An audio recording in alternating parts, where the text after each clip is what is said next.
Depuis quelques semaines, le territoire de Kwamouth connaît une insécurité récurrente suite à un conflit opposant les populations Teke et Yaka. En vue de promouvoir la paix dans cette contrée, le commandant ad intérim de la première zone de défense, le général-major Ndaïwe Lokura Christian, a, sur l'instruction de la hiérarchie, dépêché sur place une unité d'intervention commandée par le lieutenant-colonel Oussandissa Mpezo-Simon.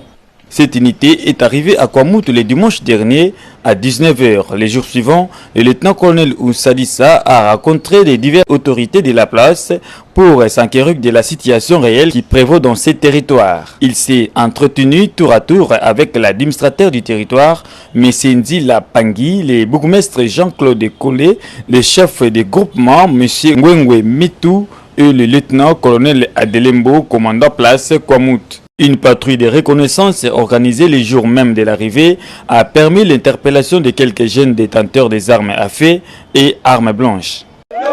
La population Teke, qui a affirmé être en cavale, a salué l'arrivée de ces éléments d'intervention de la première zone de défense et s'est réjoui de passer de nouveau une nuit paisible et calme.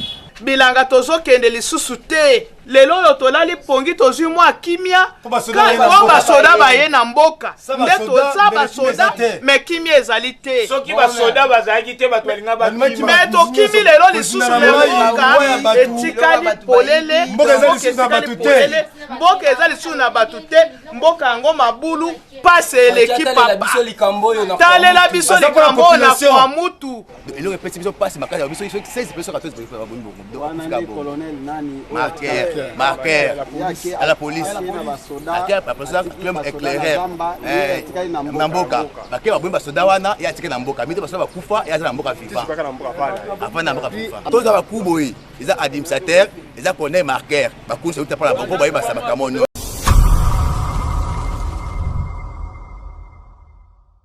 Une approche de la cybersécurité centrée sur l'outil informatique constitue la meilleure des défenses contre les cyberattaques qui ne cessent de nuire soit en volant des coordonnées bancaires ou frontières, soit en cyberespionnage en accédant aux données sensibles de notre système de défense. Le colonel Pambadiassi Viléon nous parle ici des concepts cybercriminalité, cybersécurité ainsi que la motivation de l'organisation d'un atelier de renforcement de capacités sur la cybercriminalité et la cybersécurité. La cybercriminalité porte sur les activités criminelles. Ces activités se déroulent sur les réseaux. Quand vous utilisez l'Internet, toutes les criminalités qui se déroulent, qui se passent à travers ces machines, ces ordinateurs, c'est ce qu'on appelle des activités criminelles et ce qui constitue la cybercriminalité. Alors, ces activités se déroulent principalement à travers, si vous voulez, les réseaux téléinformatiques. Et je répète, le réseau des réseaux s'appelle Internet. Elles sont multiples, ces activités-là. Vous avez des fraudes, vous avez l'espionnage. Il y a plusieurs types de criminalité. Ça ne se passe pas dans la rue, ça se passe à travers l'Internet, à travers les ordinateurs. Cybersécurité. Toutes ces activités-là font mal. Alors, il faudrait, nous qui avons de grands systèmes informatiques, nous devons nous prémunir, nous protéger. Donc, cybersécurité, on peut appeler ça également sécurité informatique, on peut appeler ça sécurité des systèmes informatiques. En quoi cela consiste-t-il? C'est un ensemble de mesures. On prend toutes les mesures possibles de sécurité.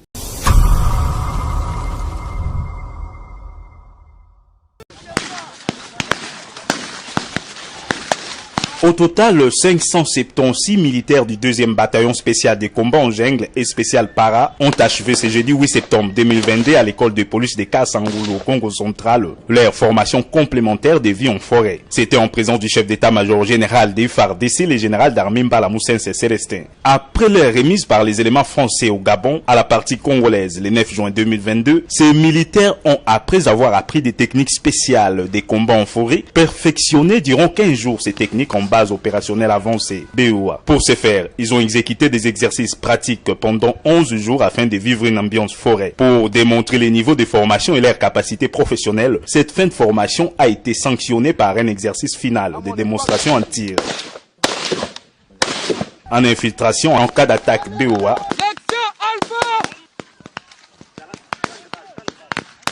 en évacuation des blessés et autres. Véritable unité d'élite, ce 2e bataillon spécialisé en forêt et para a amélioré de manière exceptionnelle son aptitude professionnelle. La formation complémentaire subie par les 576 militaires de ces bataillons s'intègre à la montée en puissance des FARDC tels que voulu par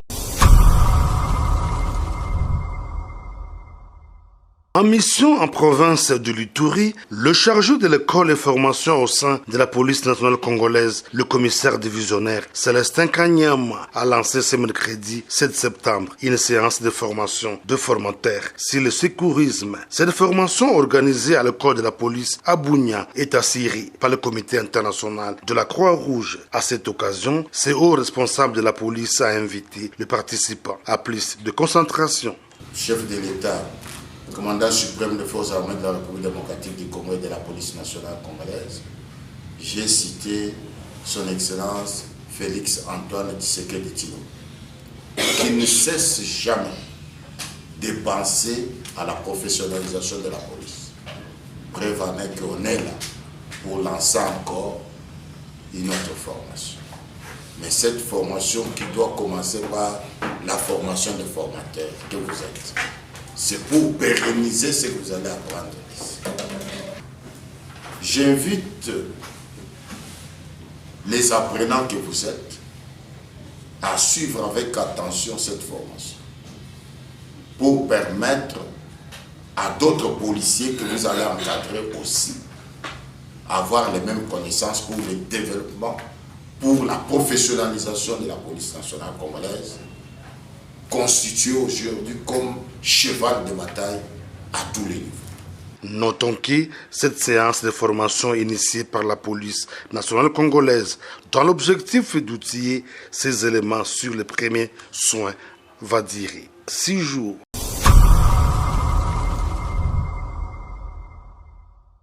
En vue d'accélérer les travaux de modernisation de l'aéroport national Morongo de Bunia et l'asphaltage de 8 km additionnels de la voirie urbaine, l'entreprise Mogabaon chargée d'exécution de ce projet met les bouchées doubles. Voilà ce qui justifie l'arrivée à Bunia d'un ingénieur américain spécialisé dans ce domaine. Black Terry a été reçu ce mardi par le gouverneur de la province de l'Ituri. On est venu pour des raisons ici, pour l'accomplissement de l'aéroport, le tour de contrôle et la salle d'attente. Et puis aussi, deuxième mission, c'est pour la route. On a 8 km à faire et bientôt on démarre. Au directeur général de l'entreprise Mogabaon, Joseph Akilimali, d'appeler la population de l'Ituri à faire confiance en son entreprise pour l'exécution de ces 2 projets. Mogabaon est venu pour développer la province, ce n'est pas pour faire de la blague. Donc, si je fais venir une équipe venant de l'extérieur, c'est parce que je me dis que nous avons besoin d'une expertise étrangère pour qu'on arrive à bien faire ce que le président de la République nous a demandé de faire. Les soucis de Mogabaon, c'est faire vite et faire bien. Pour rappel, les travaux de modernisation de l'aéroport national Morongo de Bunia et l'asphaltage de 8 km additionnels de la voirie urbaine, lancés respectivement le 7 juin et le 5 août 2022, constituent la matérialisation de la promesse faite par le chef de l'État congolais Félix Antoine Tshisekedi Tshilombo, dont le leitmotiv demeure la pacification de la province de l'Ituri, gage.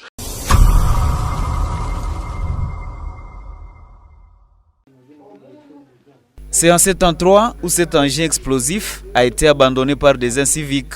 À croire nos sources, il s'agissait d'une bombe artisanale déposée dans un sac à côté du bureau de l'Agence nationale de renseignement ANR. 2 engins en plein service ont été touchés par des projectiles de cette bombe artisanale. Aujourd'hui vers 11h30, il y a les inciviques qui se sont introduits dans notre enceinte, donc précisément au bureau de l'ANR, là où ils ont abandonné un sac, et dans le sac, il y avait une bombe artisanale. Donc lors de l'explosion de cette bombe, il y a eu un bilan, donc c'est-à-dire que nous avons eu des blessés légers, mais dont vraiment leur vie n'est pas en danger.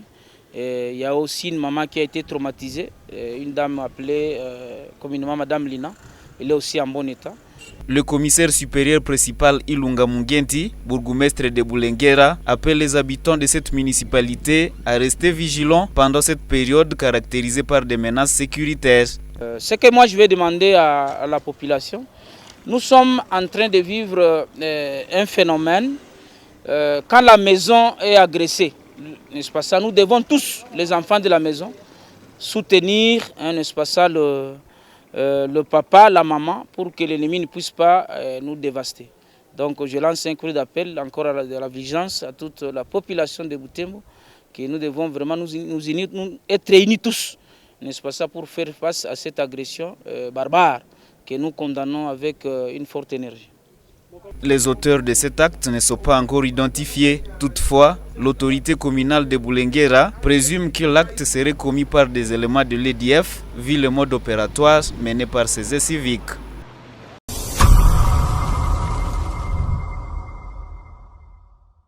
N'hésitez pas à liker la vidéo si elle vous plaît et si vous êtes nouveau sur la chaîne, n'oubliez pas de vous abonner et d'activer la notification pour ne rater aucune de nos prochaines vidéos.